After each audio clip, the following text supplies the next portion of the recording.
parece repetido. Y me despierto a mí misma, que respiro, que vivo y me... Bienvenidos, estamos una vez más en el curso Conociendo las Cartas de San Pablo. En esta ocasión vamos a hacer un estudio de las cartas primera y segunda de Corintios. Vamos a ver sus principales características, cuáles son los temas más importantes y también quiénes son sus destinatarios. Vamos a empezar entonces con la primera carta a los Corintios. En cuanto a su fecha de cuándo fue escrito por Pablo, posiblemente hay dos fechas tentativas. Está entre el año 51 o 52 después de Cristo o entre el año 54 o 55. Fue escrito desde la ciudad de Éfeso, tal como lo da testimonio Primera de Corintios, capítulo 16, versículo 8. La ciudad de Corinto, si vamos un poquito en la historia, en el año 146, Corinto forma parte de la famosa Liga Aquea y se involucró en una guerra contra Roma, la famosa Guerra Aquea, en la cual un general romano no solamente vence a la ciudad de Corinto, sino que la ciudad es arrasada, destruida, saqueada. En el año 44 a.C., Julio César decide convertirla en una colonia para sus veteranos de guerra. ¿Sí? De hecho, la ciudad de Corinto pasó a llamarse oficialmente Colonia Julia Laus Corinthiensis, ¿no? Que puede traducirse como Colonia Corintia en honor a Julia, o Julio, perdón. A partir de ahí se convierte en una ciudad romana y con el tiempo pasa a convertirse en la capital de la provincia romana de Acaya. ¿Sí? Entonces tenemos que tener en cuenta que el origen de esta ciudad es una ciudad griega. Entonces el pensamiento o la forma de entender la vida, toda la mentalidad, toda la cultura es helénica. ¿Sí? Otra cosa que debemos tener en cuenta en relación a la ciudad de Corinto es su famoso templo, ¿no? Ubicado en el Acrocorinto, que es un monte. Sobre esto ya un historiador griego llamado Estrabón menciona que la ciudad de Corintio y precisamente su templo dedicado a la diosa Afrodita es extremadamente rica y que llegó a tener entre 1000 sacerdotes o sacerdotisas que vendrían a ejercer la función de la prostitución sagrada. ¿Esto qué quiere decir? Pues como la ciudad de Corinto estaba ubicada o era un puerto marítimo, había mucho comercio, había muchos marineros y esto hacía de que la ciudad era visitada precisamente por este famoso templo que era en realidad pues era prostitución sagrada, ¿no? Y esto era muy conocido en el mundo antiguo. De hecho, no solamente en el periodo romano. Les voy a poner un ejemplo. Ya un dramaturgo, Aristófanes, vivió entre el año 450 hasta el 385 a.C. Él acuñó la famosa frase corintiar, ¿no? Este verbo corintiar significaba simplemente fornicar o tener relaciones sexuales libres. Platón, ¿no? Que vivió entre el año 429 al 347 a.C., utilizaba esta frase con respecto a las mujeres de la ciudad de Corinto, ¿no? Se le decía Corintia. Pero Corintia, más allá de significar a las mujeres naturales de la ciudad de Corinto, también era una referencia para referirse a una prostituta. Esto quiere decir que en la ciudad el tema de la moral sexual, el tema de la prostitución era muy conocida, que incluso el nombre llegó a significar o estar relacionado con el tema de la fornicación. Lo interesante es de que desde la arqueología aparentemente no se ha podido descubrir un templo a Afrodita que pueda albergar la cantidad de personas que nos dice este historiador griego Estrabón. Lo que sí es probable que, como en toda ciudad antigua, en toda ciudad ubicada en un puerto, sí haya tenido una zona o un distrito dedicado exclusivamente a la prostitución, en donde posiblemente la mayoría de los asistentes también eran los navegantes o los marineros. Sin embargo, esto también nos ayuda un poco a entender el contexto de la moral sexual dentro de la primera carta a los Corintios, ¿no? Por ejemplo, tenemos este famoso caso de incesto en 1 Corintios capítulo 5, en donde Pablo menciona que es el caso de un hombre que llega a convivir con su madrastra. Sí, llegan a ser pareja, y aparentemente esta situación, este caso de incesto, en el cual este joven o este hombre está con su madrastra, posiblemente el padre ya había fallecido, son parte de la comunidad cristiana, y Pablo reprueba esto, ¿no? Hasta el punto de decir que estas personas deben ser separadas, deben ser excomulgadas de la comunidad. ¿Sí? Voy a leer un breve extracto de este famoso caso, está en el capítulo 5, dice así: por todas partes, es 1 Corintios capítulo 5, por todas partes se oye hablar de una inmoralidad que se practica entre ustedes, y que no se da ni entre los gentiles. Se dice que uno de ustedes vive con la mujer de su padre, su madrastra. Y ustedes andan tan ufanos que en lugar de hacer duelo para que fuera expulsado de entre ustedes el autor de semejante acción, pues bien, yo que estoy corporalmente ausente pero presente en espíritu, he emitido ya mi juicio como si estuviera allí. Que en nombre del Señor Jesús, reunidos ustedes y mi espíritu, con el poder del Señor Jesús, de Jesús, Señor nuestro, sea entregado este individuo a Satanás, para dar muerte a su sensualidad, a fin de que el espíritu se salve en el día del Señor. Sí, insisto, ¿qué es lo que pasó?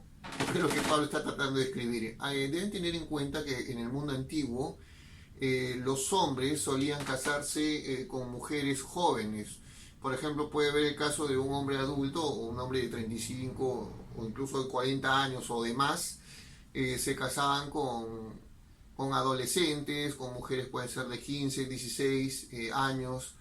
¿Y esto qué ocurría? Que posiblemente estas personas al cabo de unos 10 o 15 años podían fallecer, ¿no? Y las mujeres a la edad de 24 años, un ejemplo, quedaban viudas.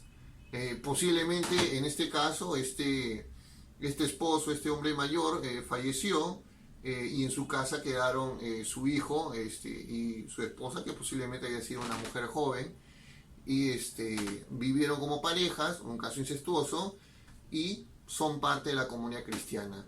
En este caso Pablo no solamente está condenando la acción de esta pareja incestuosa, sino que está condenando la inacción de la iglesia que se encuentra en Corinto. Al contrario, en vez de avergonzarse por esta acción, parece que se enorgullecieran. Y la norma o el castigo que da es que esta persona, dice, sea entregado a Satanás. ¿Qué es lo que quiere decir esta expresión? Es una fórmula de excomunión. Es una manera de decir, estas personas son expulsadas de la comunidad, no forman parte del pueblo de la nueva alianza. Eso quiere decir que si no forman parte del pueblo de la nueva alianza, son expulsados al reino del diablo, al reino de Satanás, que es el reino que es, o el mundo que es regido por los valores del diablo. Son expulsados ahí, ¿para qué? Para que esta persona tome conciencia y pueda arrepentirse en un futuro, ¿no? En el fondo, las penas de excomunión es una manera de buscar que la persona se dé cuenta de la gravedad de su pecado y pueda arrepentirse y salvarse en el último día, ¿no? En el día del Señor, que es una manera de hablar del día del juicio. Otros ejemplos donde todo este trasfondo que hemos visto de la moral sexual en la ciudad de Corinto nos ayuda a entender mejor, por ejemplo, las normas o las exhortaciones en contra de la fornicación que se encuentra en 1 Corintios capítulo 6, versículos del 12 al 20. ¿Sí? Voy a leer un poco el pasaje. Dice así: Todo me es lícito, pero no todo me conviene. Todo me es lícito, pero no me dejaré dominar por nada. También suele decirse, la comida es para el vientre y el vientre para la comida. Pero Dios acabará con lo uno y lo otro. Además, el cuerpo no es para la fornicación, sino para el Señor y el Señor para el cuerpo. Y Dios que resucitó al Señor nos resucitará también a nosotros mediante su poder. ¿No saben que sus cuerpos son miembros de Cristo? Entonces, ¿había de tomar yo los miembros de Cristo para unirlos a los miembros de una prostituta? De ningún modo. ¿O no saben que quien se une a una prostituta se hace un solo cuerpo con ella? Pues está dicho, los dos se harán una sola carne. Mas el que se une al Señor se hace un solo espíritu con él.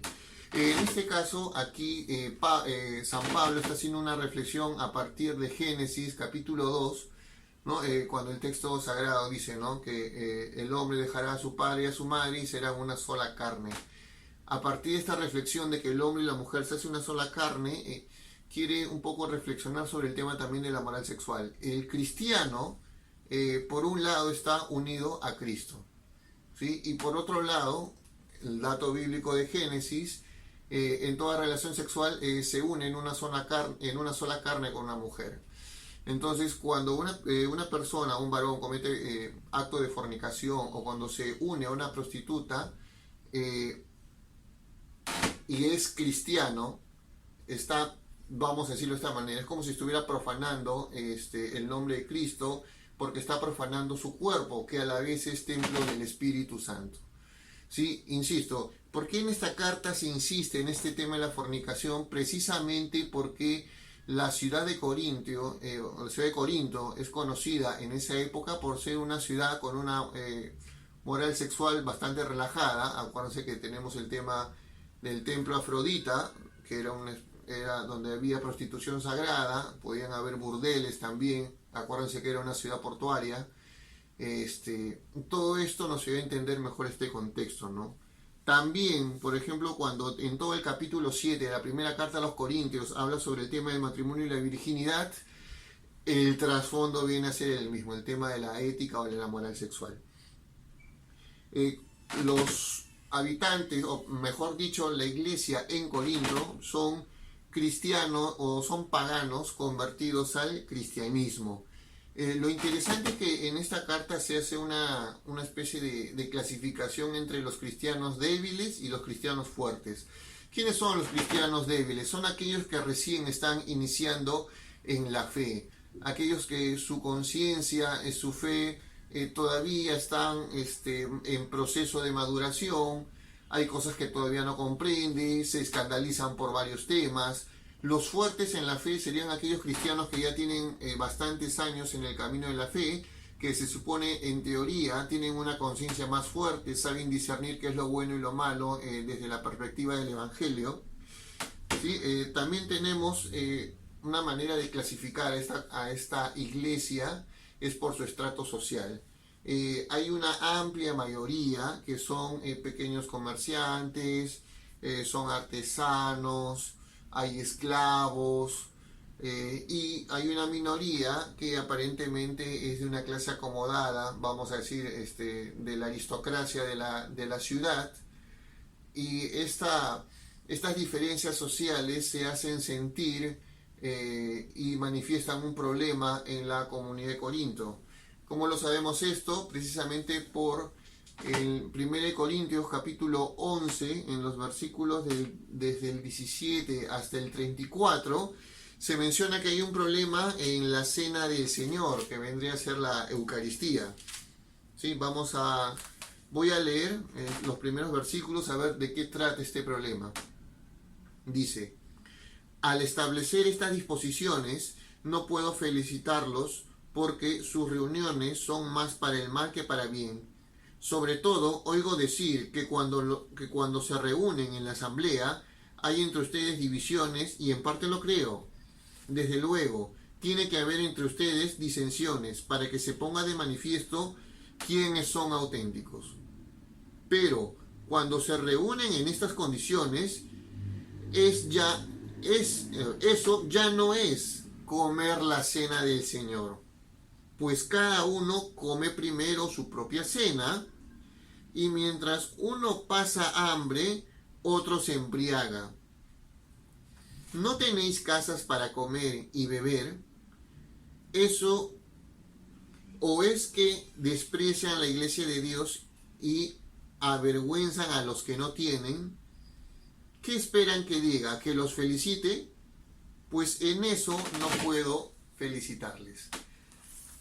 Esta molestia que está manifestando el apóstol Pablo en el contexto de la cena del Señor se debe a lo siguiente. Aparentemente, bueno, aquí se están reuniendo en casas, se reúnen para la cena del Señor. Es interesante el dato que dice que aparentemente cada persona lleva su comida, y es muy probable que lo pongan en común, ¿sí? Pero no están esperando a toda la comunidad que se reúne. Aparentemente están llegando, ¿no? Cada uno puede tener o puede traer una porción de comida para compartir, pero se sientan a la mesa, pues, y posiblemente entre sus conocidos, entre sus más allegados, comen, ¿no? Departen, no les interesa que el resto de la comunidad venga, ¿no? Y en ese contexto en donde no existe la fraternidad, en donde se está desarrollando la cena del Señor, Pablo lo ve esto una ocasión de pecado. Pero ¿qué tiene que ver esto con el tema no quiero decir clases sociales, pero estas diferencias sociales que existen en la comunidad de Corinto? Y el tema es el siguiente. En el mundo antiguo, bueno, así también como ahora, las personas que tenían que trabajar, ¿no?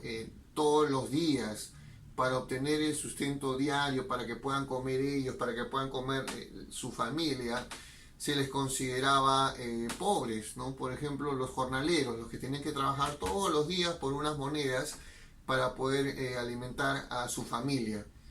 Igual aquellas personas que podían tener algún pequeño negocio, o eran artesanos, eran carpinteros, ¿no? Que tenían que trabajar todos los días, ¿no? Para poder ganarse el pan, vamos a decirlo así.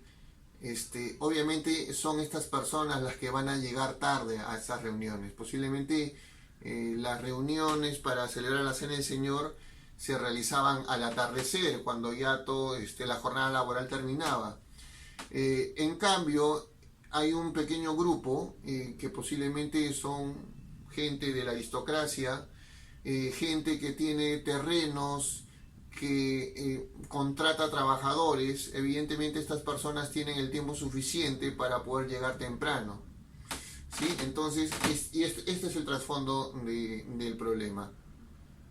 Los que están llegando temprano, posiblemente los que tienen dinero, los que son de una clase acomodada, los que no tienen la necesidad de trabajar todos los días, son los que llegan temprano, comen entre ellos y no están esperando a los que vienen después. Posiblemente sean aquellos que, porque están trabajando todo el día o su jornada laboral termina al atardecer, se demoran en ir a las casas donde se realiza la Santa Cena. Entonces Pablo está viendo acá un problema de que no existe fraternidad, ¿no? Todavía están con este esquema griego, ¿no? En el cual yo solamente soy amigo de aquella persona que tiene mi misma condición social, pero aquella persona que es inferior a mí, o que es un esclavo, no puede ser no puede ser mi amigo, ¿sí? Todavía no han entendido que si son cristianos, si todos se sientan a la mesa del Señor, ya no existe diferencia entre hombre y mujer, no existe diferencia entre un hombre libre y entre un esclavo, no existe diferencia entre un hombre rico, entre un hombre que tiene propiedades y un jornalero. Todos, absolutamente todos, son iguales en la cena del Señor. Y es a partir de este problema social, de esta falta de fraternidad, que tenemos el primer testimonio de la institución a la Eucaristía. Otro tema que también podemos resaltar en esta carta son los adversarios. ¿Quiénes son estos adversarios de los cuales nos previene Pablo en su carta? Sí, por ejemplo, desde 1 Corintios capítulo 1, desde el versículo 10 hasta el capítulo 4, versículo 13, Pablo pone en guardia, pone en prevención a la iglesia acerca de una errónea comprensión de lo que es la sabiduría de Dios y también una errónea comprensión de lo que son o de lo que significa ser apóstol. ¿Sí? En realidad este es el trasfondo para entender por qué dentro de la comunidad de Corintios existen partidos o facciones, en este caso una facción favorable a Pablo y una facción que es favorable a Apolos, que es un misionero cristiano. ¿Sí? Por ejemplo, vamos a ver Primera de Corintios capítulo 3, versículos del 4 al 9. Dice así: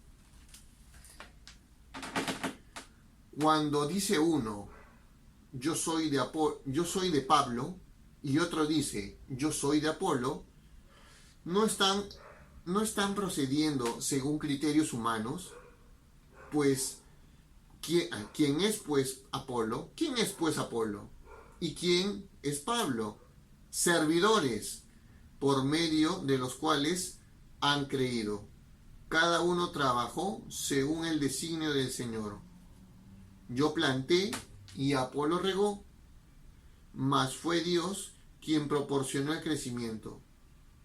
De ningún modo el que planta y el que riega nada son, sino Dios, quien proporciona el crecimiento.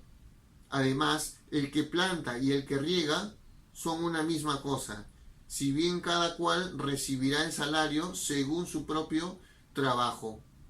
Nosotros, en este caso se está refiriendo a Pablo y Apolo, somos colaboradores de Dios. Y ustedes, o sea, los cristianos, la comunidad de Corinto, son el campo de Dios. Son el campo que Dios cultiva, el edificio que Dios construye. Sí, entonces lo que está aquí sucediendo es que posiblemente después de que Pablo visitara esta comunidad, vino Apolo, ¿no? Un cristiano misionero itinerante, que aparentemente pues fascinó a un grupo importante de habitantes o de cristianos de la ciudad de Corinto, y empezaron a hacer distinciones, diferencias, ¿no? Unos se consideraban partidarios posiblemente de la teología de Apolo, otros se consideraban partidarios de Pablo, de su manera de ver, entender el Evangelio. Pablo acá lo que está criticando no es a Apolo, por si acaso, sino a la manera errónea en cómo están entendiendo el mensaje que es anunciado por Apolo. ¿No? Están presuponiendo que el emisario, ¿no? El misionero, se está convirtiendo en algo más importante de lo que es el Evangelio, y eso es totalmente erróneo. Cristo es lo verdaderamente importante, ¿no? Que se formen facciones debido a las personas que les anuncian el Evangelio, para Pablo esto es contrario a la fe, ¿no? Para Pablo, ¿no? La verdadera sabiduría cristiana es una teología que procede de la cruz, ¿no? Para esto podemos ver o podemos leer Primera de Corintios capítulo 1, versículo 22 al 24. Dice así: así, mientras los judíos piden señales y los griegos buscan sabiduría, nosotros predicamos a un Cristo crucificado, escándalo para los judíos, locura para los gentiles, mas para los llamados, lo mismo judíos que griegos, un Cristo que es fuerza de Dios y sabiduría de Dios. ¿Sí? Y acá está haciendo un comparativo. Lo que es sabiduría para el mundo griego es algo muy distinto que lo que es la sabiduría que viene de Dios, la sabiduría que tienen los cristianos. La verdadera sabiduría procede de la convicción de que Jesús murió en la cruz, ¿no? Por la salvación de todos. Eso para un judío es señal de escándalo. Era inconcebible para un judío que Dios se hiciera hombre, y no solamente se hiciera hombre, sino que muriera en un madero. Entonces, esta sabiduría que no se entendía por el mundo, en realidad es la sabiduría que viene de Dios. Y el reto está en saber aceptarla. No solamente aceptarla como una idea, sino asumir esta teología de la cruz.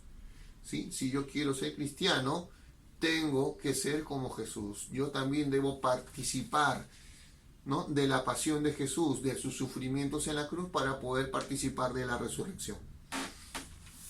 Por último, en cuanto a la primera carta a los Corintios, tenemos este tema en el capítulo 15, que es sobre la resurrección. Sin embargo, aquí no solamente plantea el tema de la resurrección o de los cuerpos resucitados, sino que asocia en una teología de la resurrección a una soteriología, también la teología de la salvación, a una teología de la creación. La creación entera es renovada por Dios a partir de la resurrección de Jesús. ¿Sí? El capítulo 15 podemos dividirlo en 3 secciones.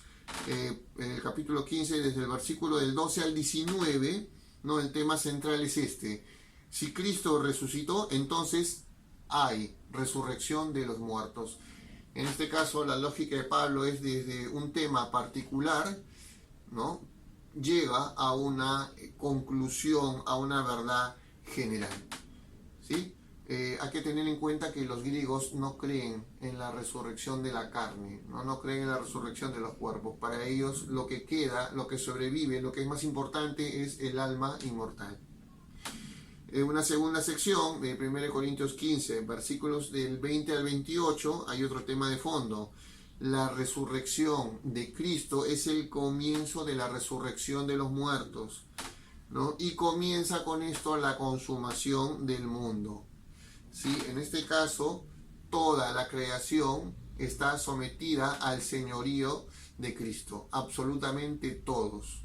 ¿Sí? Y es acá, en este punto, donde la creación entera se renueva, porque todo es sometido a Cristo y a su vez todo es sometido al Padre. Una tercera parte, una tercera sección, viene a ser 1 Corintios capítulo 15, versículos del 35 a 50.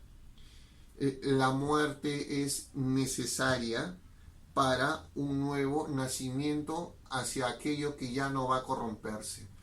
¿Sí? La resurrección es vista, es entendida por Pablo como un acto de creación. ¿Sí? Dios hace que este cuerpo físico, el cuerpo material, se convierta en un cuerpo espiritual, en un cuerpo neumático, como lo llama Pablo. ¿Qué quiere decir esto? Pablo en realidad no está definiendo que es un cuerpo resucitado o un cuerpo glorificado. Lo que está diciendo es que el cuerpo actual que tenemos es un cuerpo físico, un cuerpo material, ¿sí? Pero que en el momento de la resurrección seguiremos siendo nosotros mismos, pero este cuerpo será distinto, será diferente, pero en esencia seguiremos siendo los mismos. Este cuerpo futuro, este cuerpo glorioso, lo llama cuerpo espiritual porque estará animado, impulsado por la acción del Espíritu Santo, ¿no? Es un cuerpo que nos asemeja, ¿no?, o un cuerpo en el cual vamos a reflejar la gloria de Dios. Eso es lo que puede significar también la expresión cuerpos glorificados. Bien, hemos visto varios temas sobre la primera carta a los Corintios. Sobre la segunda carta a los Corintios solo quisiera tocar 2 puntos concretos. Antes que nada, decir que la segunda carta a los Corintios es muy probable que se haya escrito entre el año 55 o 57 después de Cristo.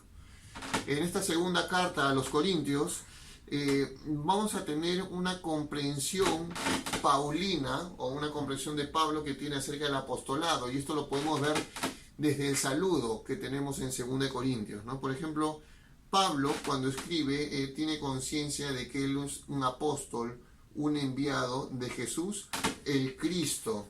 Y no solamente eso, sino que cuando él hace el saludo en sus cartas, en especial en 2 Corintios, aparentemente está siguiendo el esquema, el modelo de las cartas que se escriben en un estilo de griego, pero hace un cambio interesante, porque en vez de escribir un saludo formal, un saludo que se esperaría en una carta al estilo griego, lo va a cambiar por una bendición. Pero en esta bendición precisamente pide o hace que Jesucristo y el Padre, ¿no?, otorguen gracia y paz a los destinatarios. Vamos a leer el saludo de la segunda carta a los Corintios. Dice así: Pablo, apóstol de Jesucristo por voluntad de Dios, y Timoteo, el hermano, a la iglesia de Dios que está en Corinto, y a todos los santos que habitan en la región de Acaya. Todos los santos se refieren a los cristianos de la provincia romana de Acaya. Les deseamos gracia y paz de parte de Dios Padre y del Señor Jesucristo. Los términos de gracia y paz que Pablo utiliza en sus cartas, debemos entender que está dirigido para dos contextos. La palabra paz es una palabra hebrea que tiene un significado muy profundo y muy amplio. Vendría a ser que el hombre esté en armonía con Dios, con el hombre, y que realmente sea próspero en todos sus proyectos, en todo lo que realice. Y la palabra gracia vendría a ser una especie de equivalente, ¿no?, en el mundo griego.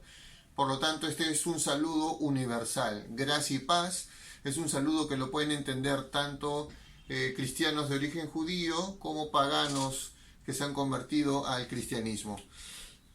Por otro lado, tenemos el Evangelio. Una de las características o de la comprensión que tiene Pablo de su apostolado es que el Evangelio es la palabra de la cruz. ¿Qué quiere decir? Que el Evangelio atestigua la revelación de Dios en Jesús, pero en un Jesús crucificado. Y es a partir de esta afirmación o noción teológica que debemos tener en cuenta dos secciones dentro de esta carta que es segunda a los Corintios. La primera vendría a ser las tribulaciones que ha tenido Pablo en su ministerio, que está en 2 de Corintios, capítulo 4, versículos del 7 al 18, y la debilidad de Pablo y la fuerza de Cristo en 2 de Corintios, capítulo 12. Sí, vamos a leer un poco de lo que es esta comprensión del Evangelio desde la revelación de Jesús como el crucificado. Dice así, 2 de Corintios, capítulo 4, del 7 al 8.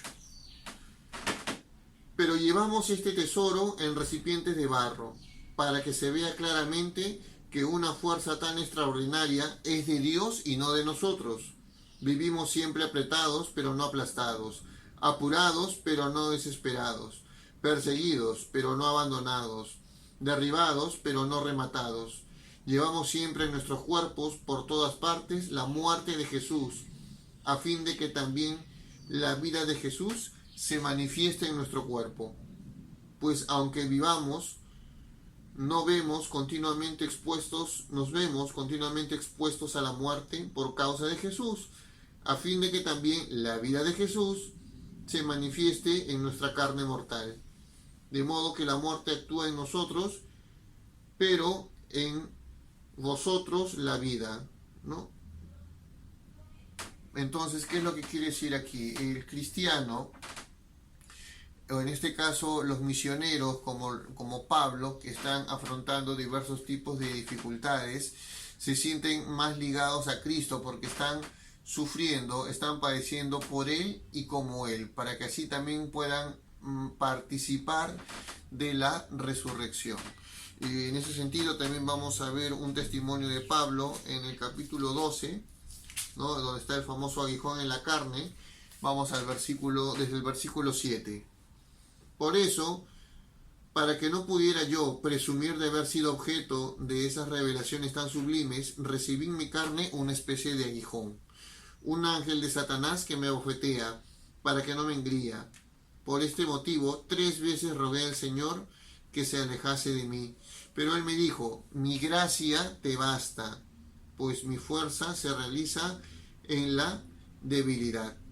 Por tanto, con sumo gusto seguiré vanagloriándome, sobre todo en mi debilidad, para que se manifieste en mí la fuerza de Cristo. Sí, sí, la sección que hemos leído antes, que eran las tribulaciones en su ministerio, son dificultades que vienen de afuera. En este bello testimonio que nos escribe Pablo, son dificultades, son problemas, son angustias que vienen de adentro. Este famoso aguijón en la carne, que no sabemos qué es lo que es. Algunos teorizan que puede ser alguna especie de una enfermedad que lo va a atormentar a Pablo durante el resto de su vida. Sin embargo, lo que él reflexiona es lo siguiente. ¿Sí? Precisamente en el dolor, en la enfermedad, en este aguijón en la carne, se está revelando el poder de Dios, porque es Cristo quien lo va a sostener y va a ser que siga anunciando el Evangelio a pesar de todas las dificultades que él tenga. Es su vida de Pablo, ¿no? Sus sufrimientos personales, el testimonio que da en la misión, es un fiel reflejo a esta teología acerca de la palabra de la cruz, ¿sí? El Evangelio se refleja en Jesús crucificado y tenemos que ser como ese Jesús crucificado para poder verdaderamente ser anunciadores del Evangelio, para ser verdaderos discípulos de Jesús. Por último, vamos a concluir con la famosa colecta a Jerusalén, que se encuentra en los capítulos del 8 al 9. Pablo le va a pedir a la iglesia de Corinto, igual como a todas las iglesias que él ha fundado, para que puedan acordarse y hacer una colecta en favor de los más pobres de Jerusalén. ¿Sí? Esta sección está dividida, vamos a ponerlo en 5 partes. La primera es los motivos para poder ser generosos, que están en los 2 Corintios capítulo 8, versículos del 1 al 8. El ejemplo de Cristo pobre, que está en 2 Corintios capítulo 8, versículos de 9 al 15. Recomendación de los delegados. Los delegados vendrían a ser los que son encargados, enviados por Pablo para recoger la colecta. 2 Corintios 8, versículos del 16 al 24. La insistencia en la colecta. 2 Corintios capítulo 9, del 1 al 5. Y los beneficios que han de resultar de la colecta. 2 Corintios capítulo 9, versículos del 6 al 15. En esta sección Pablo nos invita a que podamos ser generosos con los que menos tienen. ¿Sí? Generosos porque Dios mismo ha sido generoso, porque Cristo ha sido generoso, ¿no? Al venir, al hacerse hombre y al dar su vida por todos nosotros para que podamos participar de la herencia eterna.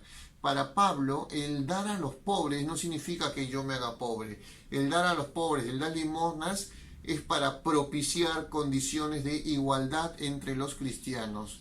La verdadera fraternidad entre los hombres se da cuando podemos vivir bajo las mismas condiciones de manera digna. ¿Sí? Por ejemplo, y para esto, insisto, se basa en el ejemplo del mismo Cristo. Vamos a leer 2 Corintios capítulo 8, la sección del 9 al 15. Dice así: ya conocéis la generosidad de nuestro Señor Jesucristo, el cual siendo rico se hizo pobre por ustedes, para enriquecerlos con su pobreza. Les doy un consejo sobre el particular que va con ustedes, ya que desde el año pasado han sido los primeros, no solo en hacer la colecta, sino también en tomar la iniciativa, ahora llevado también a cabo, de forma que a vuestra prontitud en la iniciativa corresponda su realización conforme a sus posibilidades, pues cuando hay buena voluntad, la dádiva se acoge por lo que el donante tiene, no por lo que no tiene. No se trata de que pasen apuros para que los otros tengan abundancia, sino procurar la igualdad. Y con este bello texto quisiera terminar.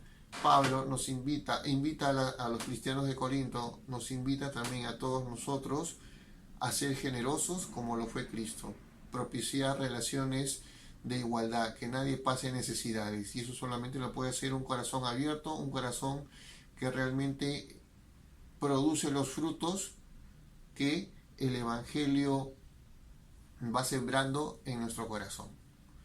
Espero que esto les haya servido para profundizar en las cartas 1 y 2 a los Corintios. Muchas gracias.